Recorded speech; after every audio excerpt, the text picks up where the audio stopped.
পুলিশের বিরুদ্ধে এফআইআর করা হবে, হুঁশিয়ারি ভাঙড়ের জমি রক্ষা কমিটির। শনিবার পোলেরহাট থানা চলো অভিযান কর্মসূচি পালন করে ভাঙড়ের জমি জীবিকা বাস্তুতন্ত্র ও পরিবেশ রক্ষা কমিটি। এদিন বিকেলে ভাঙড়ে যাওয়ার গ্রিট এলাকা থেকে মিছিল শুরু হয়ে শেষ হয় পোলেরহাট থানা পর্যন্ত। গত 5ই ফেব্রুয়ারি তিলোত্তমার ন্যায় বিচারের দাবিতে স্বাস্থ্য ভবন অভিযানের ডাক দিয়েছিল নাগরিক সমাজ। সেখানে গুরুত্বপূর্ণ ভূমিকা পালন করেছিল ভাঙড়ের জমি জীবিকা বাস্তুতন্ত্র ও পরিবেশ রক্ষা কমিটি। অভিযোগ, স্বাস্থ্য ভবন যাওয়ার আগেই ভাঙড়ে যাওয়ার গ্রিট এলাকায় জমি কমিটির সদস্যদের আটকে দেয় পুলিশ। এমনকি জমি কমিটির সম্পাদক মির্জা হাসান, পঞ্চায়েত সমিতির সদস্য নিজাম মোল্লা সহ একাধিক জনকে আটক করে পোলেরহাট থানার পুলিশ। জমি জীবিকা বাস্তুতন্ত্র ও পরিবেশ রক্ষা কমিটির সদস্যদের উপর অত্যাচার চালানো হয় বলে অভিযোগ করেন জমি কমিটির সদস্যরা। সেই ঘটনার পরিপ্রেক্ষিতে এদিন পোলেরহাট থানা অভিযান জমি কমিটির। যে পুলিশ নির্বাচিত প্রতিনিধিদের উপর হাত দিয়েছে সেই পুলিশের বিরুদ্ধে এফআইআর করা হবে বলে জানায় কমিটির সদস্যরা। পোলেরহাট থানার সামনে অবস্থানে বসে আরজিকর কাণ্ডের ন্যায় বিচারের দাবিতে আন্দোলন বিক্ষোভ জারি থাকবে বলে জানান জমি জীবিকা বাস্তুতন্ত্র ও পরিবেশ রক্ষার কমিটির সদস্যরা।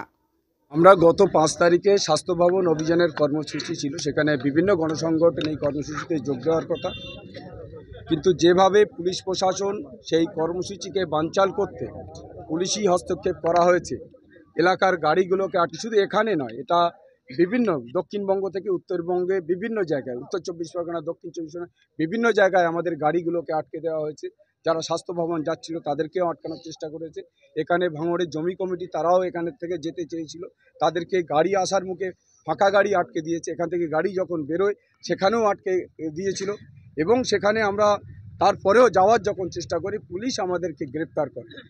এটা আগেও আমরা এভাবে যাওয়ার জন্য গ্রেপ্তার হয়েছি, কিন্তু এই গত 5 তারিখে যেভাবে পুলিশ আমাদেরকে গ্রেপ্তার করেছে, আমাদের এক জনপ্রতিনিধি নিজামুদ্দিন মোল্লা, তাকে মারতে মারতে গাড়িতে তুলেছে এবং কি গাড়ির ভিতরে নিয়ে তাকে মারা হয়েছে।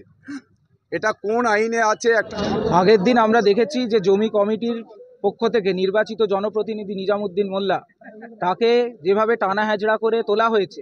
আমরা অনেক সময় জানি যে ধস্তাধস্তি হলে টানা হেজড়া হয়, কিন্তু তার কাছ থেকে আমরা জানতে পেরেছি গাড়িতে তোলার পরেও তার গায়ে হাত দেওয়া হয়েছে, তাকে মারধর করা হয়েছে। এবং সেখান থেকে আমরা সিদ্ধান্ত নিয়েছি ভারতবর্ষের আইন ব্যবস্থায় পুলিশকে মারধর করার কোনো এখতিয়ার দেওয়া নেই।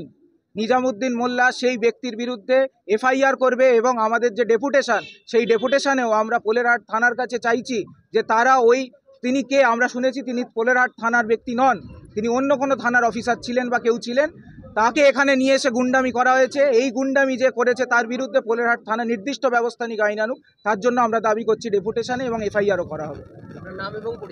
আমার নাম প্রিয়ম বসু, আমি সিপিআইএম। ভাঙড় থেকে রেবতী মালির রিপোর্ট, ডিএন নিউজ বাংলা।